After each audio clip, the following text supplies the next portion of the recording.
Hi everyone, and welcome to the October 21st, 2015 Plastic Surgery Journal Club, coming to you from St Vincent's Hospital in Sydney. I'm Damien Marici, I'm a plastic and reconstructive surgeon. This is Dr. Constant van Schaikwyk, who is our current registrar at the Children's Hospital at Westmead. As usual, Constant, we did 4 papers today. The first paper was from the current PRS, the anatomical variability of the anterolateral thigh flap perforators, vascular anatomy and its clinical implications. So what was this study about in a nutshell? Basically, this unit is a unit in Hong Kong that does a lot of ALT free flaps. They set about actually describing the anatomical variability in these free flaps. And also providing a classification system to describe the common patterns and the possible clinical implications involved in the different ALT vascular patterns. And what was the most common patterns that they found in terms of the ALT flap? So in terms of the ALT flap, the most common pattern was that the perforator was either a B or a C perforator. That it was a dual perforator system. So just to explain, basically B being the absolute midpoint from the ASIS to the supralateral part of the patella, A being 10 centimetres proximal and B being 10 centimetres distal to that. Okay. So B and C were the most common perforators. A dual system was the most common type of system, and the parent vascular supply is the descending branch of the lateral circumflex femoral artery. They go about describing other sort of patterns and give a classification system. The other thing that's significant is that the flap thickness decreases as you move from proximal to distal, and this may have clinical implications depending on how thick the defect that you are reconstructing is. Okay, and what do people think about this paper? People think overall it was a good paper, a large sample size of 110 patients at a single unit, extensive measurements, a broad classification system. I think the consensus was that the classification system is quite complex, so its actual day-to-day use in surgery might be limited, but it's very good for describing the potential variability that might exist. Okay. All right. Okay. The second paper we looked at was the cadaveric study comparing the efficacy of the Sheen spreader graft and the Fulcrum spreader graft, part 1. And this was also a study came out of a very recent PRS. This paper was looking at middle vault collapse involved in reduction rhinoplasty and ways of preventing it. So the Sheen spreader graft is a well-recognised technique where septal cartilage is harvested and sutured to the dorsal septum, and then the upper lateral cartilage are then sutured to that. The idea is splinting open the middle vault in order to prevent middle vault collapse and breathing obstruction. What this group have been doing for many years is what they call the Fulcrum technique, which is where the spreader grafts are still applied to the dorsal septum, but then the upper lateral cartilages are actually sutured together over the top, with the spreader grafts acting as a fulcrum, and the upper lateral cartilage is sutured over the top. So what did this study find? So basically they performed these procedures on cadavers, 20 fresh cadavers. They compared measurements before procedure to measurements after the procedure, and by doing this they could compare the area inside the nasal cavity before and after the procedure between a Sheen spreader graft and a Fulcrum spreader graft. They also compared the resistance inside the nose. Basically the results were that a Fulcrum spreader graft, over all the measurements that I've done, had a statistically significantly larger area inside the nasal cavity, thus increasing the airway passage size. This is a statistically significant difference from the control group, who were unoperated normal noses. Yeah. Whereas the Sheen spreader graft, although the results indicated an increase in the internal area, these were not of statistical significance. So the conclusion of this paper is that the Fulcrum spreader graft technique is possibly a superior technique in terms of airflow and addressing middle vault airway collapse. Okay. Some of the issues raised with it, obviously these are cadaveric specimens. Also, there was not a lot in the methodology in terms of who was doing the surgery, whether the people doing the Sheen spreader grafts were aficionados of that technique or whether they were pushing their own fulcrum agenda.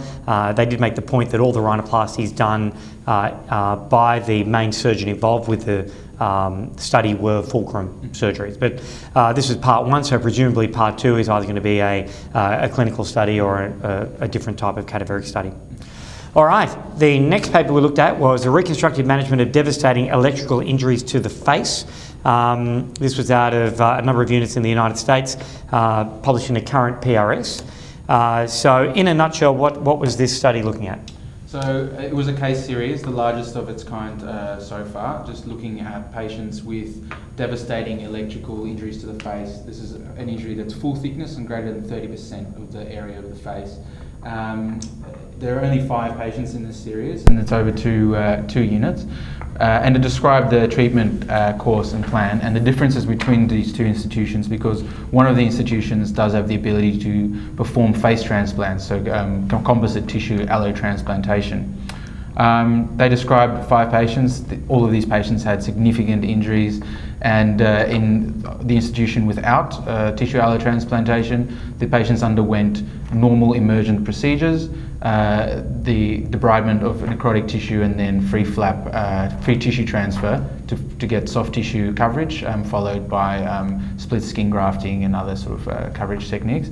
Whereas in the allotransplant unit, these patients underwent the similar treatment, but then had an extra rung on their reconstructive ladder, which included free tissue transplant. One of the issues that was identified in free tissue transplantation is that patients who've had multiple previous blood transfusions as part of their early resuscitation might be more susceptible to antigen sensitization, and this makes it difficult to find suitable donors for facial transplantations. I think one of the take-home messages in this case was in a future that might include facial transplantations, treatments of devastating injuries like this need to take into consideration limiting the amount of antigen exposure that a patient is subjected to.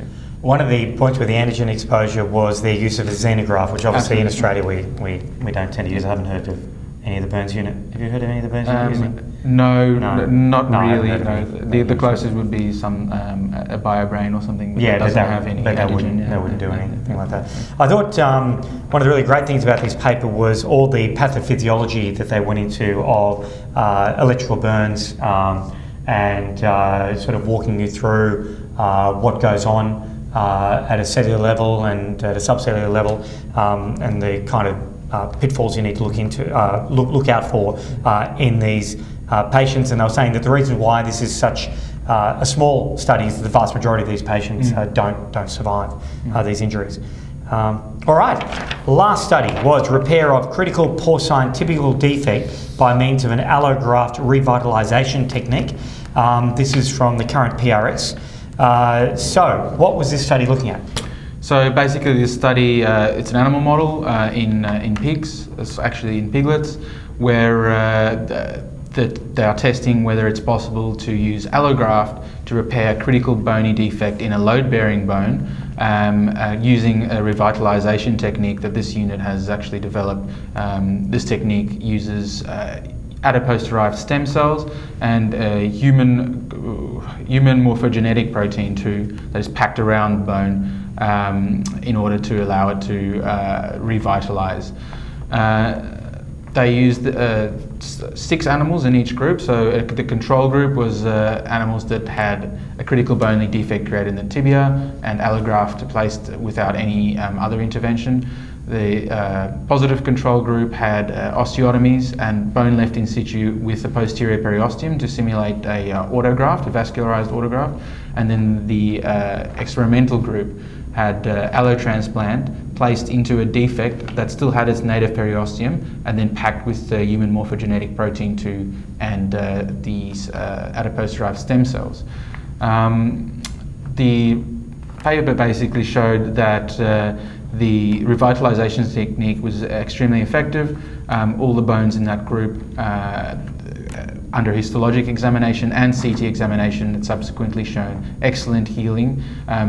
The bones were refractured halfway, some of the bones were refractured halfway through the study, and these revitalized bones showed excellent healing of the refracture site as well.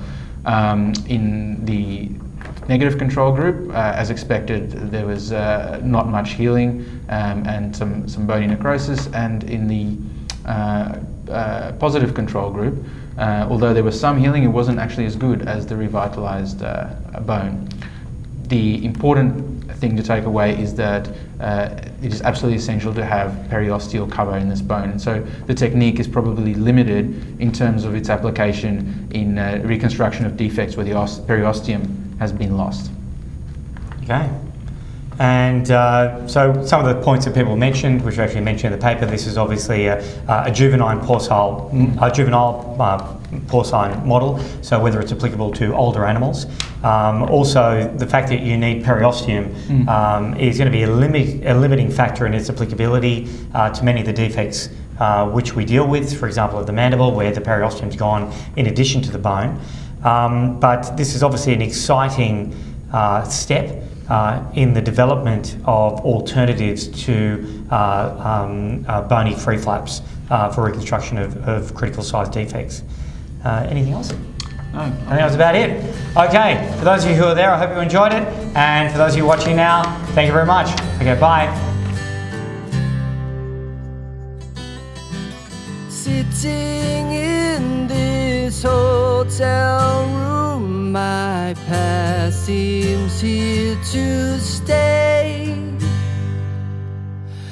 Life has taken turns and always bring my pain to play.